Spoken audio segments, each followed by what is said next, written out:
There, now it says I'm live. Hey, YouTube, how we doing? How we doing, guys? See if anybody comes on the room.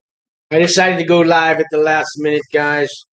A little busy today. I helped a fellow viewer out there today write a letter to the judge. I'm going to read you the letter that I wrote for him, and he said I could.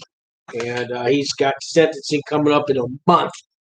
So I thought I'd talk a little bit about guys getting ready to get sentenced, because I've got some calls from guys that are getting. It looks like the feds are trying to wrap things up with this virus now. All these people that have been on pretrial for a year or two, and they're ready to lock you up now. I'm sorry to say, they're ready to lock you up. I guess they're getting ready to get back to business. So, hoping some people come on here, I can answer some questions. I got a story or two I'm going to tell you about something that happened to me in prison. I'm going to tell you about the time I got hosed down with water and flour poured all over me, and it was a mess. It happened my last week at camp. It was the last day of the job that I had. There was a little ritual that they like to do to you on your last day. I'll tell you all about it a little bit. Hey, you got a few people in the room. Cool. Because, I just do this up at the last minute, and I never know who's going to show up. Got 4 or 5 people in the room. Good to know. I want to tell you guys about a brand new prison channel that I really, really like. It's called HARVEY Talks Prison. If you go to YouTube, just on that search engine, HARVEY Talks Prison. This guy did 20, 30 years prison in Missouri. I think he went in when he was 17 years old, and he had a life sentence. He finally got out. I really like this guy's channel, and I've been kind of communicating with him. He said he's going to call me tomorrow. We were talking about he was going to come on my channel tomorrow. So hopefully he calls me. Harvey, if you're watching this, I even put your name on the title, Harvey, because Harvey's channel, man, he's only been, I think he's had a channel a little while, but the prison part of it, I think 2 months, and the guy's already got 1,000 subscribers plus. His channel's just it's off the hook, man. This guy's real talk, and he just humbly tells you what goes on in prison. He's not sitting there showing you his tattoos. It's a humble man. I really like this guy, Harvey. So I hope he comes on here tomorrow, calls me. I don't have his number, but I've been, leaving messages on his channel.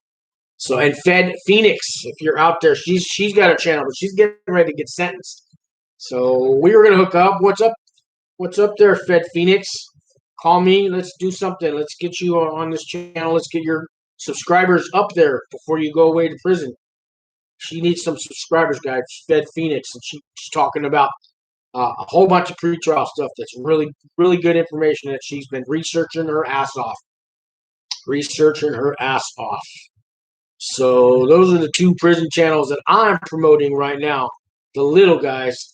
This guy Harvey Talks Prison, though, man. The way he's going, he's gonna have 100,000 subscribers by the end of the year. The way his channel is just, I don't know, something about this guy. You know what? When I first started my videos, I was just in my room and I'd tell you about my first day in prison and stuff. And he's sticking to the basics. And so maybe I need to start doing that, because I've been trying to do edits and throwing little commercial, throwing little scenes, and I don't know how to edit worth shit, man. You can tell I am not a professional. And this guy Harvey he just talks. You know what I mean? There's another guy, K Frog. I like him. He's always just sitting in his room telling you stories like he's your celly. I watch that guy. He's kind of humble too. You know what I mean? He's got a little bit of a street attitude, but that's okay. He's still humble. So I got to remember to be humble. A lot of prison channels out there, and a lot of guys got 1 million subscribers. Maybe they forget where they came from. I don't want to forget where I came from. So a little news about me, guys. My probation officer approved my travel request to go to New Mexico. If you don't know, I got offered a job with Wings for Life. Now, Wings for Life is a nonprofit out of New Mexico that helps inmates and inmates' families that are in prison and coming out of prison. And she has a lot of different programs she does, but she wants to hire me on as her staff. And I know one of them's help training the guys on this job program she's got. She wants me to keep doing my YouTube channel. She's going to let me. I'm going out there next weekend, so I'll be out there for like 5 days, and she's going to. I'm going to sit on our staff meeting or board meeting. She does a town hall thing on Mondays. She does some TV show things. She didn't get into that. She has like 6 new interns she wants me to meet. I'm going to interview all of them. I'm going to go around with my camera and show you what Wings for Life does for all these inmates coming out of prison. She really helps the families, the wives and the kids, and or if you're a husband and your wife's in prison, I mean, you guys go through hell. Why we go to prison, the family suffers too, man. Family suffers too, guys.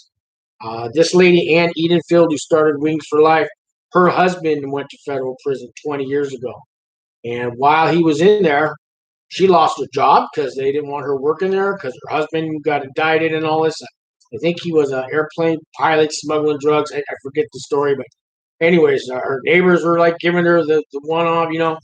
Her kids were getting bullied at school. You know what I mean? And I mean, she lost her job because of that, because of her husband, her family and friends didn't want to talk to her. And I got my family on my mom's side want nothing to do with me. Ever since they found out I was going to prison, they want nothing to do with me. Nothing. No second chances, no third, nothing. My dad's side of the family, they're on my side and they talk to me. How much do they trust me? I don't know. They tell me they love me. I talk to them. I got 3 cousins and an aunt, and they all got kids, and they got kids. And it was going to be a big family reunion. Actually, this weekend, and there's probably going to be 80 people, but my cousin said 25% of our family is refusing to get vaccinated, so he canceled the whole thing. Canceled the whole thing. It's a shame. I was looking forward to it. I got third cousins I never met and stuff, and I'm the Uncle Joey that went to jail kind of guy. I wasn't looking forward to that because I know a lot of those little cousins are going to come up. Were you the one that was in jail or prison? Oh, yeah, I was going to get a little embarrassed, but and anyways, my dad's side of the family, except for my stepmother, who wants nothing to do with me. So my dad and my dad died while I was in prison, and but he was a bastard. He was an asshole. He beat the fuck out of me growing up. He was a mean, abusive drunk. He was kind of like I want to say he was like Archie Bunker and who's the guy from the Honeymooners, Ralph Cramley and Fred Flintstone with an anger violence problem and an alcoholic. You add that, and that was my dad. But anyways, we kind of made our amends before I went to prison. But my stepmother, who wrote me letters while I was in prison, answered the phone. Soon as he died, I get a letter from her lawyer that to have no contact with her. Don't write her a letter. Don't stop by the house when I get released. If I do, they're going to call probation on me. They're going to put restraining orders on me. They're going to make all my life difficult to send me back to prison. And she was worried that I tried to get the house that my dad left her. And I found out I can't get anything because he left it all to his wife, my stepmother. And when they do that, I've talked to lawyers. I get nothing. That's okay. That's okay. Well, it's not okay. But anyways, when we go to prison, we go to prison, the family suffers. Family suffers. And they got to take over all those roles that you did. Well, if you were the breadwinner and now you're in prison, now the wife's got to, feed the kids, pay the rent, buy the food, all that stuff. It's difficult. Very difficult. So when we go to prison, it's not only us that we hurt. We hurt all the people around us. And then when we get out of prison, we got a lot of rebuilding to do. So that's where I'm coming in with this Wings. This lady, AnnEdenfield, she thinks I'm the guy. She needs somebody on her staff that's been to prison and has turned their life around. But I've only been out 2 years, but I guess I'm turning it all around. And there's another guy that volunteers for her that I did time with. His name's Tom. He just got off federal probation. And Tom was a businessman who went to prison.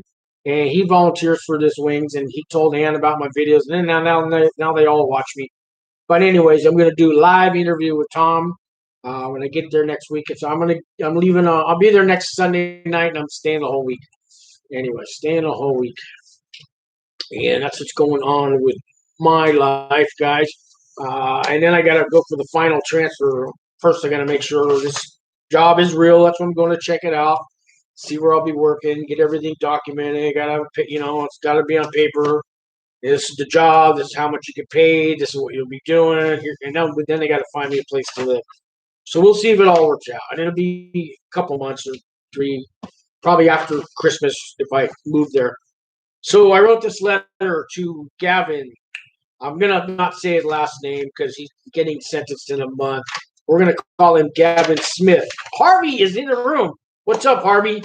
I plugged your channel, Harvey. I don't know if you've been listening.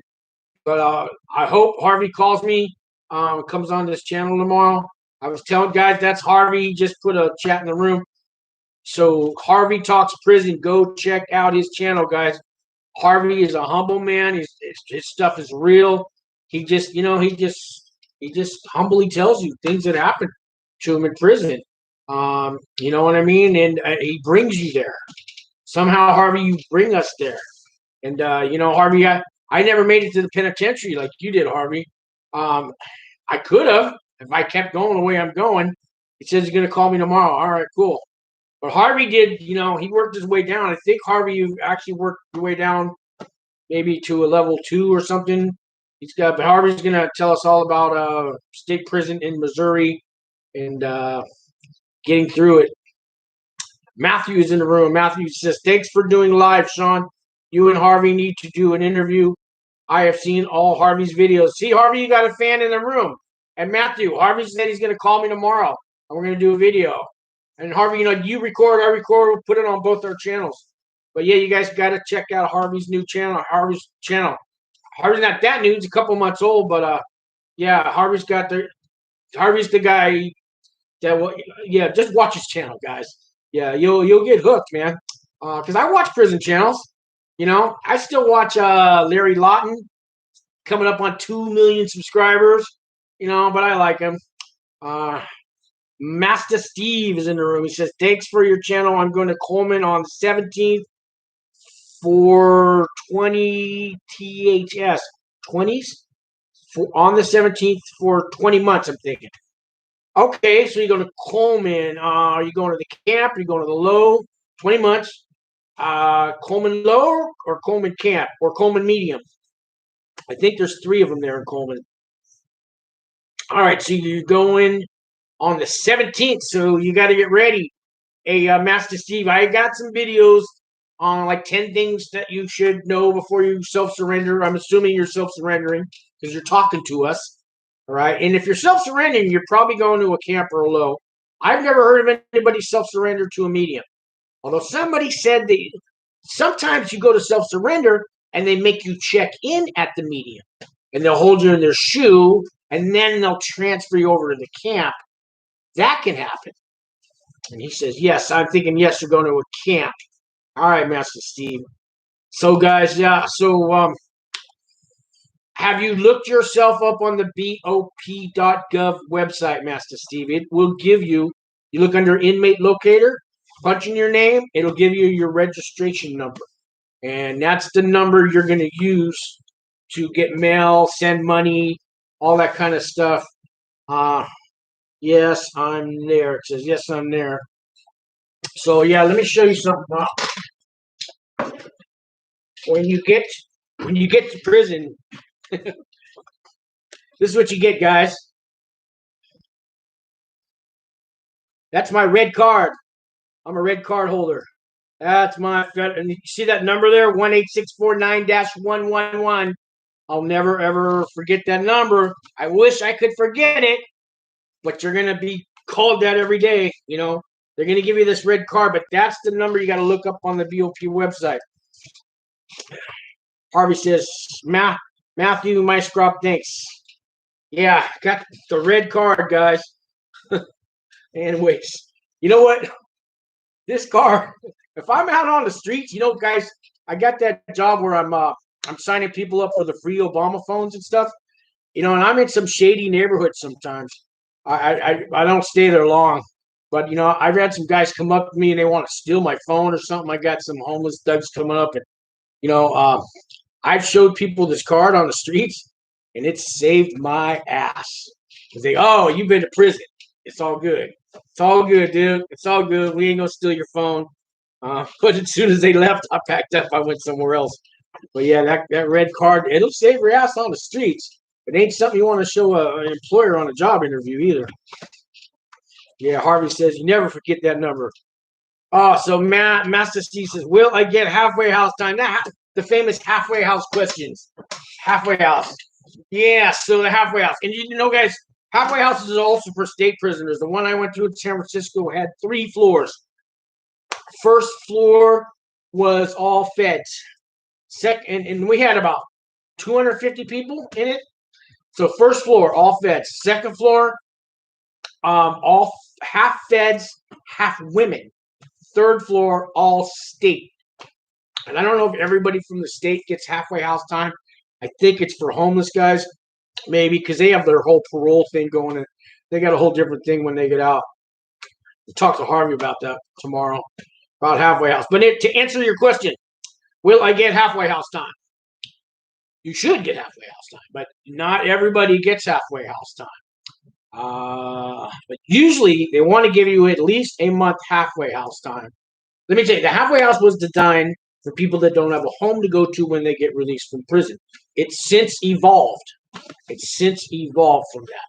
So a lot of times now they'll send a guy who doesn't want some people don't even want the halfway house. They just want to go straight home. And you can deny it. You don't have to take it.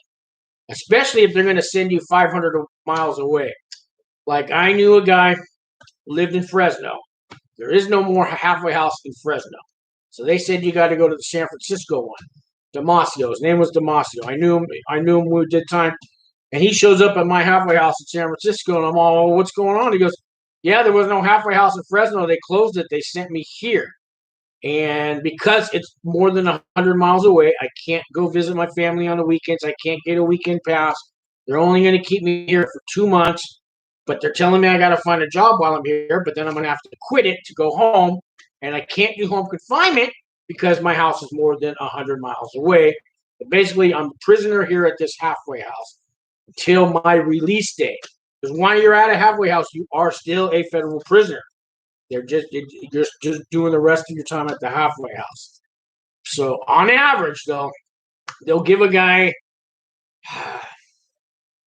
1 month halfway house for every year in prison, depending on where you're going, though. So it's so different. Jonathan Wynn, he gets out. I think he's got 9 days left. That's the Asian guy I did a couple interviews with, and he's going to be back on my channel because he calls me all the time. I think he's got 9 days left. He did a year and a day. They gave him 3 months halfway house time, right? Plus he had his 2 months good time, so he got 5 months off. He only did 7 months at the camp, so he's coming home in like 9 days. Now Larry Mcgee, he's over there in Mendota, got 18-month sentence. He's been emailing me. They're only giving him 3 months halfway house time. All right. Chris from Alabama, I did an interview with him. He got 18-month sentence. He gave him 7 months halfway house time. You guys know RDAP Dan? He went to Coleman Low, got 11 months halfway house time. I got 6 months halfway house time because I did the RDAP. They always give everybody in RDAP 6 months halfway house time. Unless you have a 2-year sentence, you have a smaller window, they'll give you 4 months halfway house time. Because if you do the RDAP, you got to do 4 months of aftercare on the outside. So in RDAP, you're guaranteed at least 4 months halfway house time. Now, I've seen a guy be there 10 years and get 1 month halfway house time. I think he kind of wanted it that way. But see, they want you to check into the halfway house time and have time to meet your probation officer and get ready to move. And I think he kind of wanted it that way. Now, I've seen another guy with 10 years get a year halfway house time. And the factors are so different. You have case managers and you have counselors, and your case manager is the one who's going to sign your halfway house time. We had 3 case managers, right? There was a lady who was really nice and her heart was there. And she wanted to help inmates and she believed in second chances. And if she could, she'll give you up to a year halfway house time. She at least got, if you had her, you'd at least get 6 months halfway house time. Then I had, what was his name? McCarthy. He gave me, he would give people, I don't know, 1 or 2 months halfway house time unless you're in RDAP. That's all you could get out of this guy. There was another lady in the other building, and she'd give you 2, 3, 4 months. That's about all she would give you. So, man, it just depends. These case managers, do they want to put in the paperwork? The halfway house has to have the room. How far is the halfway house from where you're going to live? How long is your sentence? You know, so I can't give you a straight answer, but will you get halfway house time? Yes, you will get it. You will at least get offered 1 month. Never seen anybody get no halfway house time. I have seen people get no halfway house time. It's because they refused it. So I hope that doesn't confuse you more. Let's see some more questions here. I got RG. Can I bring my educational book to prison when I turn myself in? I don't know if you can bring it, but I know you can mail it to yourself. At a camp, you are allowed to receive used books, even used hardcover books at a camp. If you're going to a low or medium, I doubt you could send. It's got to be from Amazon. But a camp will accept. At least they did, and I was only there a couple years ago. I don't think they changed the rules. Master Steve says the judge wanted me to take RDAP, but I only have 20 months. So how is that going to happen? So the judge wants you to take it, which is great, but you won't get any time off. You got to have at least a 24-month sentence, and that would give you 6 months off. Now you can go. You won't even be there. It's a 9-month program, so yeah. I mean, you could do the 9 months. So 20 months, you're gonna get like 2 months You get 2 months good time. You might get 2 months halfway house time. 16 months, you'll be there. You could do the RDAP. It's not going to do you any good other than educating yourself. I take that back. I take that back. They'll give you They'll give you at least 4 months halfway house time. They'll probably give you the 6 months halfway house time. So actually, in your case, good. You won't get the extra 6 months off. I forgot. You could go that route. Some guys have a gun charge and they can't get into RDAP, right, to get their year off because they're doing. But if they take the RDAP, they're guaranteed 6 months halfway house. So they take the RDAP just for the halfway house time. They don't get any time off the sentence. So yeah, you could take the RDAP, get your 2 months good time and 6 months halfway house time. That's 8 months. 8 minus 20 is 12. So you could be out of there in a year. You could do that. You could definitely do that. That's something you want to think about. Harvey says, in Missouri, you can't bring books to prison. Yeah, you can't bring them in the feds either, but you can mail them in. I think Harvey in Missouri, state prison, I don't think, unless it's from Amazon or, some book company, you can't. But at the camps in the feds, they'll let you have used books mailed in. But not the other kind of fed prisons, not the lows, not the mediums. RG says, this will be in Lompoc, California. I'm familiar with Lompoc. They got a dairy out there. It's a farm. They're going to make you one of the jobs is working on the farm, milking cows, working on the fields, driving trucks to deliver milk. They deliver milk. I guess there's different facilities out there they deliver milk to. Because I heard a lot of guys want the job driving the milk truck. That's because there's more to it than that, and they're not just driving milk in there. Trust me. But yeah, I've heard about Lompoc. Harvey says I don't know much about California. I know I want to get the fuck out of California, Harvey. Yeah, you know what? I'm in San Francisco. It's like a big bowl of cereal. It's nothing but fruits, nuts, and flakes. RG says, okay, thanks for the info. Says, nice. So, guys, I was going to read you this letter I wrote for Gavin. He's getting sentenced October 6th. So I helped him write a letter to the judge. And if you guys want me to help you write a letter to the judge, all my info's down there. And I will help you write a letter to the judge. And I don't charge like these prison consultants. I'm not trying to, you know what I mean? Okay. You call up Justin Papperny. He's gonna want $5,000 for what I'll do for you for free. For free, I'll help you write a letter to the judge. You know why we'll do that for free for you? Because I'm earning my wings back in the world. It gives me purpose. I'm 57 years old, in and out of jails and prison, haven't done shit with my life. It's about time I help somebody else. And you give me purpose. So if you get up my number, my emails, all they're down there. If you want me to help you write a letter to the judge, I'll do that. I'm going to read you this letter. that I wrote for Gavin, but we sat on the phone for a couple hours and we went over his history, and so we kept it simple. I'm just gonna read it and then we'll talk about it. My name is Gavin Smith. I am due for sentencing in your courtroom on October 6, 2021. My charges are for an ex-felon in possession of a firearm and ammunition, for which I have pled guilty to. I do have a criminal history from my younger years of 18 years old. I am 38 years old now, married, and I have several children from past relations for which I do my best to support. COVID-19 has been hard on my means to support my children, but I am responsible nevertheless. Someone my age should know better than to be in possession of anything illegal, let alone a firearm. With a wife and children who count on me to support them, and a photography business I built up over the last decade, I, of all people, should have known better. So now, all of a sudden, I say I see the light. Who would believe me? There comes a time in life when we cross the line after it is too late. Yes, I regret my actions, but I cannot change the past. I can change my future. I am getting older and hopefully more wiser, and I am ready to change. In prison, I plan to get involved with Alcoholics Anonymous, Narcotics Anonymous, and Gamblers Anonymous. I have researched programs such as anger management, parenting, financial management, family planning, and life management. I plan to use my time to better myself, my mind, and my soul. After my release, I would like to be the father to my children and husband to my wife that I should have been all along. I want to seek full time employment and be a productive member of society. Your Honor, I am asking for a fair and just sentence, and please know I am forever learning life on life's terms.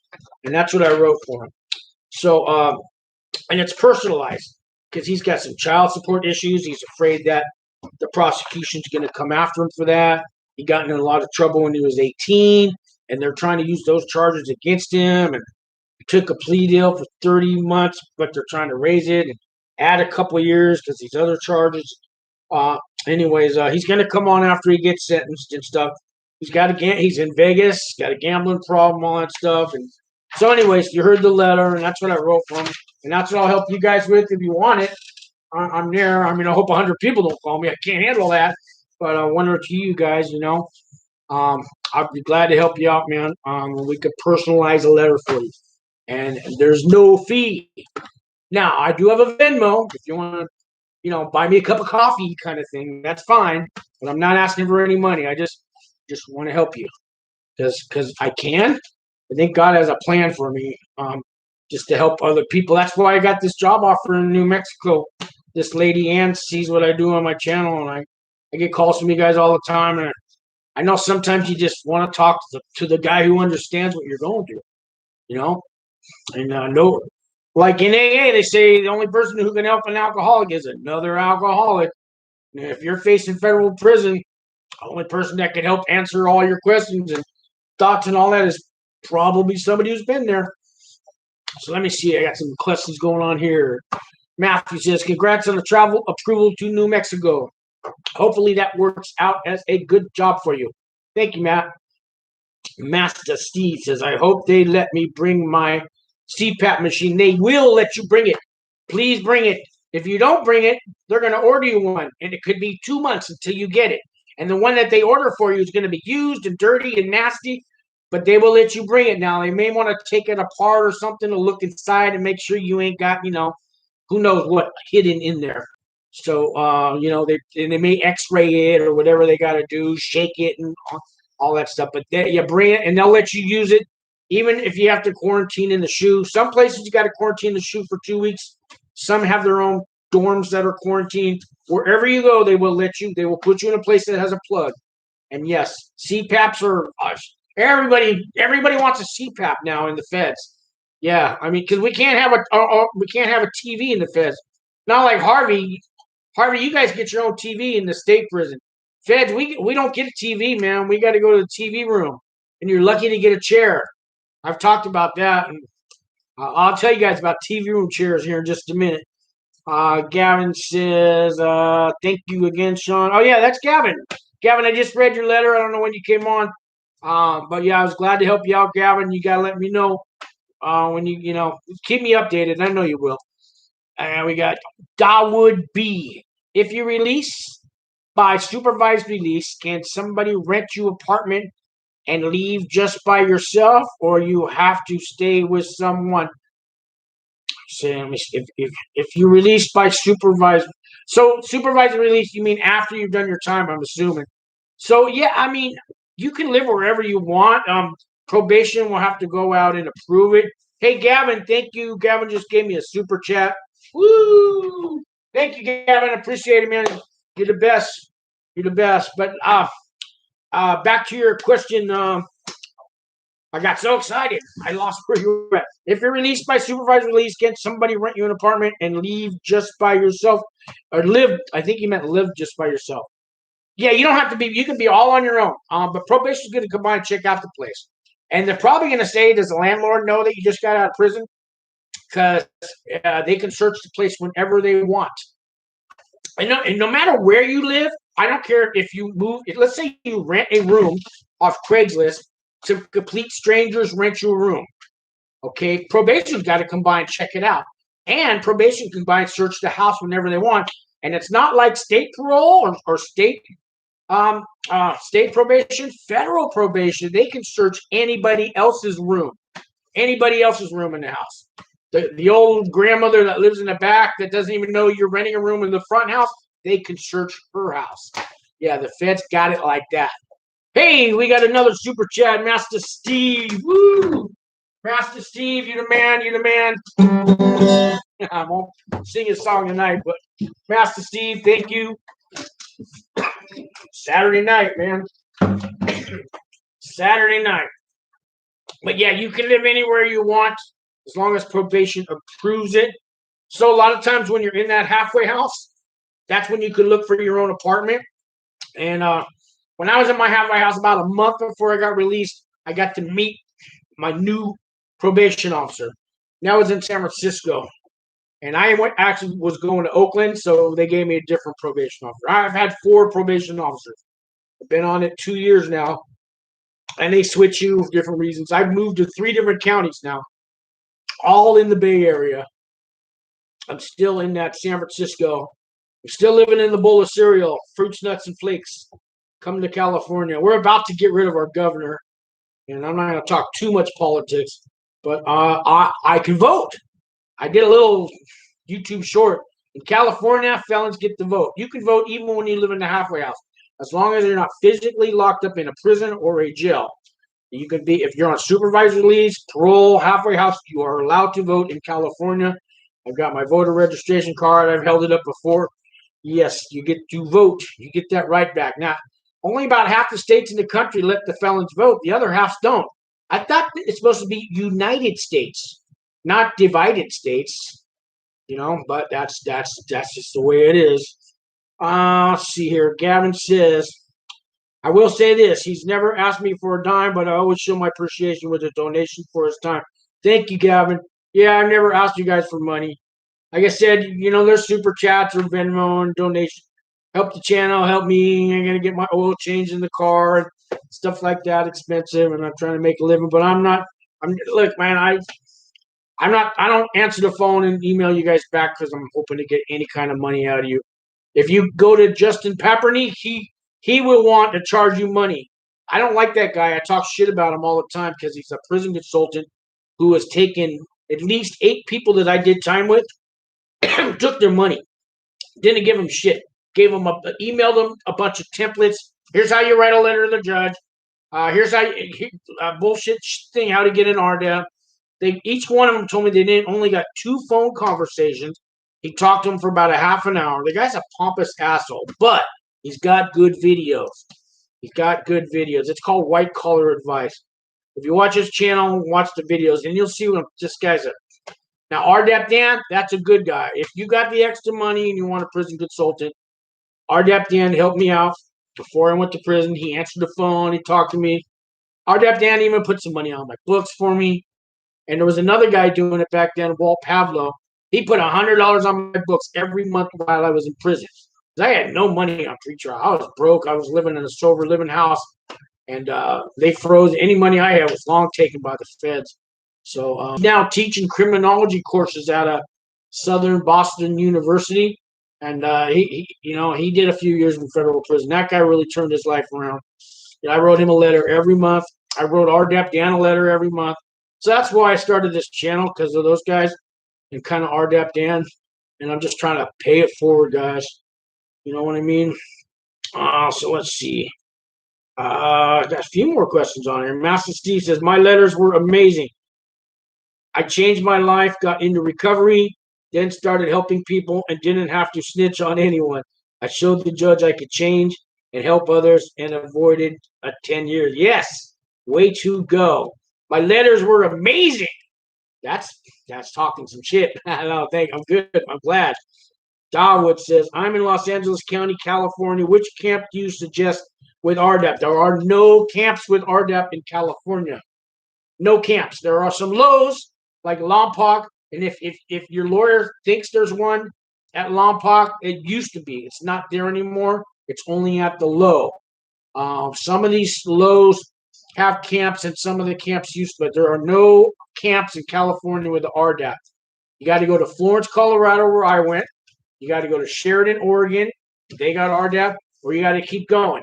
You know what I mean? You got to go to Texas or Florida or something like that. But yeah, no camps with RDAP. Florence, Colorado is a great place to do your time in a camp. Just telling you, just saying. It's all good there. The food's good. The guards treat you pretty good, with dignity. There's a couple assholes in everyone, but most of the time they treated us pretty good, and the staff treats you even better. There's a difference between staff and guards or correctional officers. Staff is like they work in the education department and the medical, the RDAP building. There's different kinds. There's different kinds of staff, and then you got the, I want to call it the, well, you got your correctional officers, and then you got your secretarial type. There's a unit manager that's not a staff. There's a secretary that's not a staff, but there's a unit director that is a correctional officer, and there's different kinds. But staff treats you pretty good at Florence, and I heard Sheridan, they're pretty strict. You get caught bringing a spoon out of the chow hall at Sheridan, they'll kick you out of RDAP, stuff like that. They'll hand you the spoon at Florence. They don't care.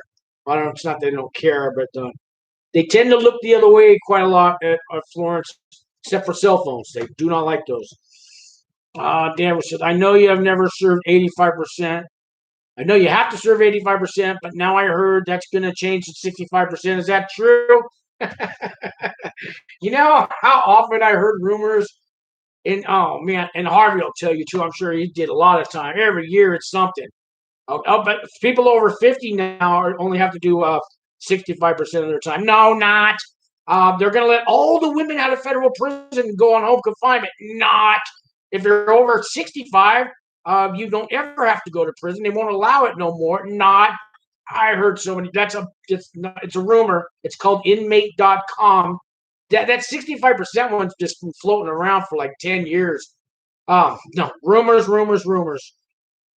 Look at all these rumors surrounding me every day. Master Steve says, I did H&I and the rehab centers wrote letters for me, and other addicts that I helped wrote letter for you. Right on, H&I, hospitals and institutions. Yes, I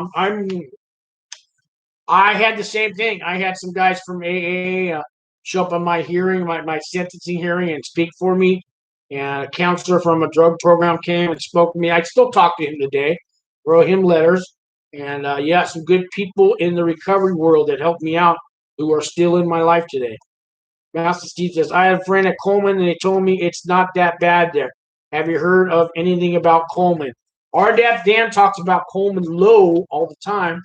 And it seems to be a smooth ride there. There's a camp there, too. I don't know much about the camp. But here's the thing. If you go to a low, the difference between a low and a camp is the big difference is there's a fence. A camp has no fences. But even a bigger difference that these other prison homes don't want to tell you because they want to hire everybody. They're full of lows. I mean, they're full of chomos, child molesters, chesters. You know what I mean? The low, at least half of it is low. these child molesters, you know, and I heard the stories and they'll tell you, oh, but I only got pictures on my computer. I don't give a fuck. You're looking at little naked kids. You're a, you know, I don't, I'll lose my channel. YouTube will cut me off if I say what I really want to say about these guys. But yeah, you know, you see a child molester get a 5-year sentence, you know, while, you know, somebody, or, you know, when they don't give them enough time at all. I mean, and I seen a guy, you know, sell 5 pounds of cocaine and get a 15 to 20-year sentence. But the guy who molests, you know, your little brother next door or whatever, they only give him 5 years. It's bullshit. Anyways, I gotta shut up because I don't want to lose my channel here on YouTube. But yeah, the lows are full of chomos. So, and I don't know how those guys get through it. I heard they stay on their side or what's, but it's all in the same yard. Anyways, yeah, got me all riled up again. Somebody just left the room. I wonder if they were a child. If you are I don't even want to call you a sex offender. That's too nice. If you're a child molester, leave this channel. Go away. Don't ever come back. Sorry, I don't want you on my channel. Okay? And I hope I offended you. Frank is here. Frank Javier. What up, Fran from Tijuana? Yeah, Javier from Tijuana. What's going on there, Frank?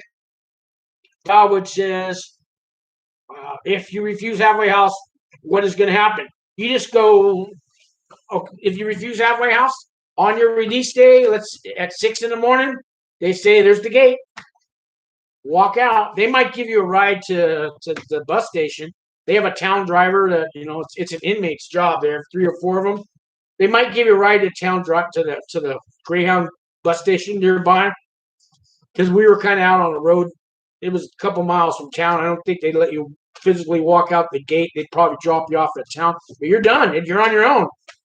You got 72 hours to report to probation, and that's it. You probably, while you're in there, your case manager is going to have probation go check out your house where you're going to be living at, and hopefully that's been approved before you get out. But not always the case. You know, sometimes people, they let you out there for reasons. There's not enough time for probation to check out the house. So if you don't do the halfway house, no, that day you're just free. But you got 72 hours to check in with probation wherever you got sentenced at. So if it was, and they don't give you a bus ticket or airfare. So let's say you're from New York and you're out in Denver, Colorado, out of federal prison, and you don't do halfway house time, you're done. They might drop you off at the Greyhound bus station. You got to pay your own way to get back to New York, and you got 72 hours to check in with that probation department. If you don't check in, there's trouble. That's an escape charge, and you better have a good reason why you didn't get there. So, if you don't have no money to get home, you're fucked. You're homeless, homeless in Seattle and can't get to New York, and they don't really care, and they'll just send you right back to prison. So yeah, plan that ahead of time. Check out the like button for Sean. Let's just say 10 people and 2 likes. Check out the like button for Sean. Oh, okay. This message is held for review. Why would it be? Oh, okay. I'm looking at these messages. Something. Oh, that's not going to be good. My sister was molested when she was a kid, and I hate those people. I hate those people too. He says that's not going to be good. Oh, this message is held for review. Oh no, YouTube's already on my ass. See, man, and they get rights. They're the victim.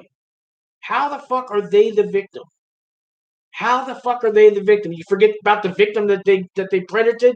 What about the little kid whose life they ruined? They're the Chesters, the Chomos are the victims now. Because if I talk bad about a Chomo, they're the victim. That's the predator, not the victim, guys. I'm sorry. They shouldn't have any rights. Anyways, I'm already getting things on my side panel here. Oh no, this message is held for review. Held for review. Shit. I don't know. I hope they don't shut me down. I spoke my voice. Well, see, that's the problem with the world today, man. Well, what are you gonna do? What are you gonna do? I'm gonna and now from something completely different. I'm gonna tell you guys a little story about what happened to me. A bunch of inmates hosed me down, put flour all over me, and it was pretty bad. It was this was to them it was a ritual. It was a going away thing that they do, but it could have turned. I was ready to fight. I was ready to fight that day. I had already been there a couple of years, and I wasn't scared of nobody anymore. And bring them on, man. They would have beat the fuck out of me. I'd have lost the fight, but I was ready. Took a couple of years, but so my job was I worked at the ADX Supermax. So I lived at the camp, and from 10 to 6 or 10 to 4, they drove us over to the Supermax. And yes, like somebody said in one of my comments, you didn't work at the Supermax. You just made the trays at the camp and then they ship them over on a truck. No, we went inside of the Supermax. Okay, we get strip search. We go through 2 fences and a metal detector.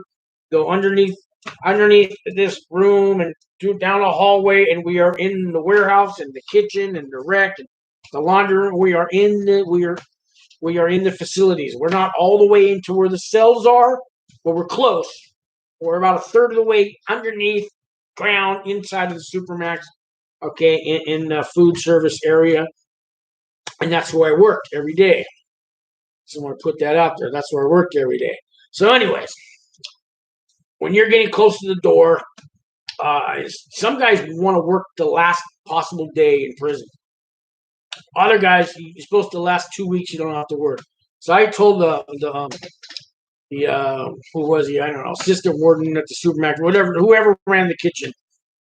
He was something to do with the warden. I forget what his name. The lieutenant. I told the lieutenant, my out day's coming up. Can I get the last 2 weeks off work? And he goes, what are you gonna do for 2 weeks? He goes, why don't you just work till the end, man? That's what most people do. I go, no, I want to get my affairs ready. I want to, I don't want to work the last 2 weeks.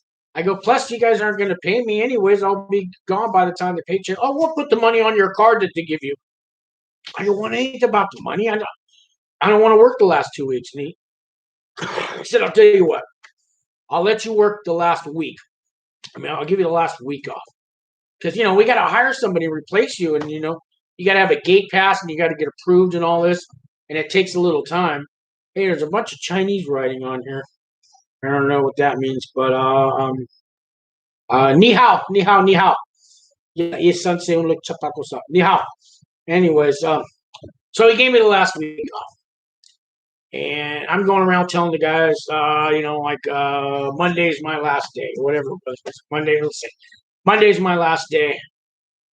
And they're all telling me, oh, okay, Monday. All right, we got a surprise for you on Monday, Sean.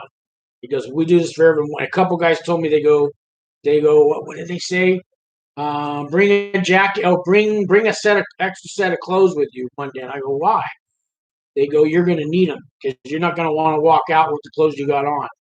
And another guy told me, yeah, they're going to tar and feather you. They're going to do this and that. And the closer to the day came, more I found out was, so they got these red hoses that they use to clean the kettles and all the big food baths and stuff. And they got these red hoses that, with a power squirt on them. So they told me that, yeah, they're going to grab you, hold you down, and they're going to hose you off. And then they're going to cover you in flour. And I said, you guys ain't going to do that shit to me. No, that ain't happening, man. That ain't happening. And I'm yelling and screaming. And I remember one of the COs came over and he goes, what's up with Cowgill? What's he bitching about now? I guess sometimes I had to speak my mind on things. And he goes, oh, we're telling him about the last day, his last day home. And he says, oh, yeah, did you tell him to bring a towel, some extra clothes?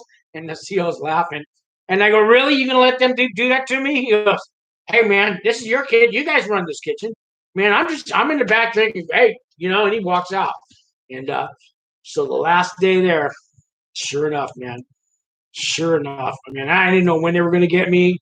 They waited till like the last hour. And they got. I come around the corner, and there's 3 of them there with the red hose. Each one has the hose. And they got me from 3 angles. And it just hosed the hell out of me. And this one guy comes, and he pours flour all over me. I'm covered in flour and wet and drenched and stuff. And I look over and there's all the COs just, ha, ha, ha, ha, let me count you. Yeah, you have a good, yeah. You ain't going to forget this job, huh? Yeah, welcome to the Supermax. You know, they're all laughing. And I was angry, man, and I grabbed the hose off somebody, and I'm chasing them around. I'm trying to squirt. I got a couple guys wet, man, and I went and grabbed some flour. I'm trying to throw it, and they're all running away, and I'm slipping on the floor, and I slipped, and I almost busted my elbow, and I'm pissed and everything. And then then they're all still laughing, and then I just thought about it. I go, you know what? You need to I go, they do this to everybody. I go, this is like tough love or whatever. And at the time, I was pissed. But by the end of the night, I hosed myself off, got all the flour off, and I didn't bring a set of clothes, so I just went home wet. But when I got back to the camp and stuff, I jumped in the shower, got my clothes on, and a bunch of guys were laughing and telling the story about what they did to cowgill. But anyway, by the end of the night, it was all right. I said, I'm going home in a week. I'll never forget this place now, and I haven't. You know what I mean? And it's just a ritual. And they do it to everybody and everything.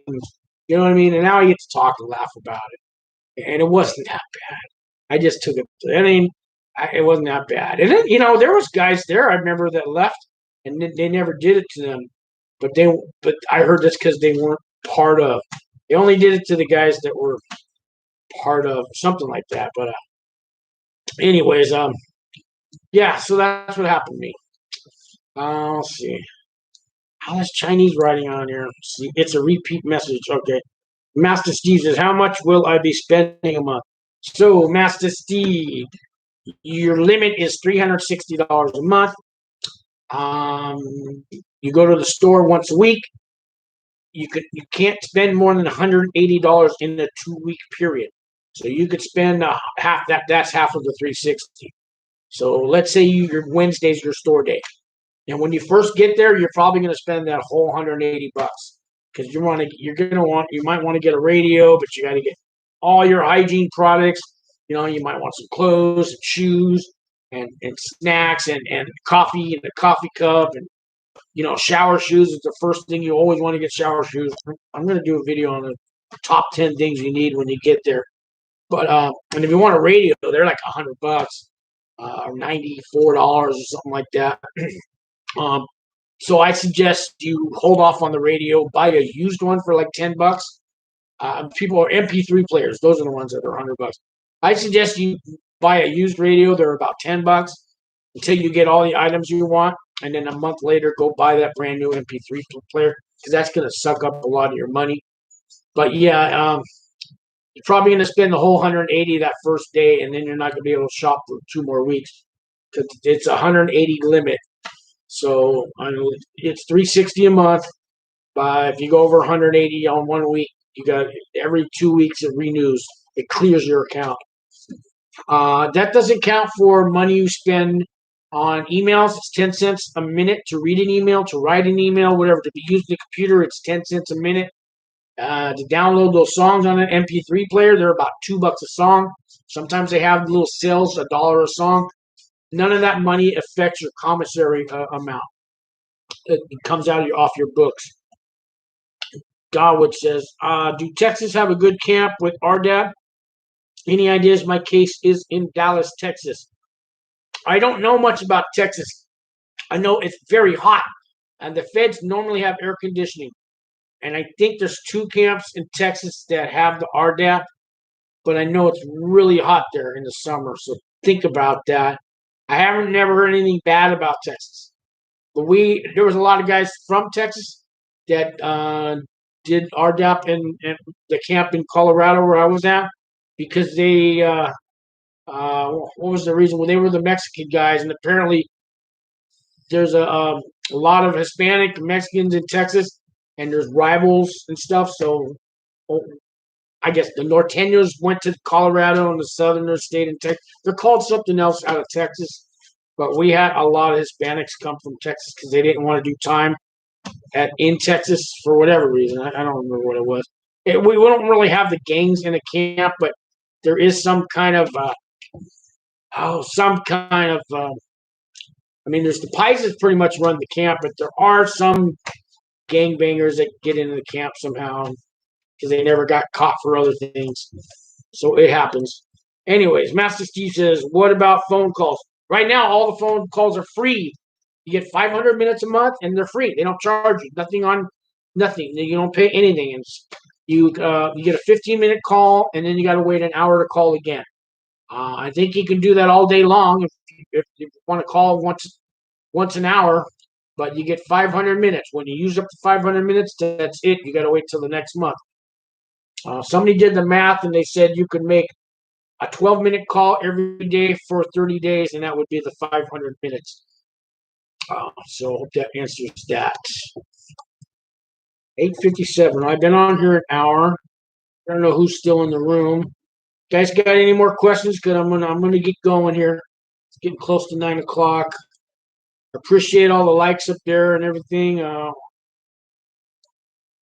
hope I made some sense to some people today. Answered some questions.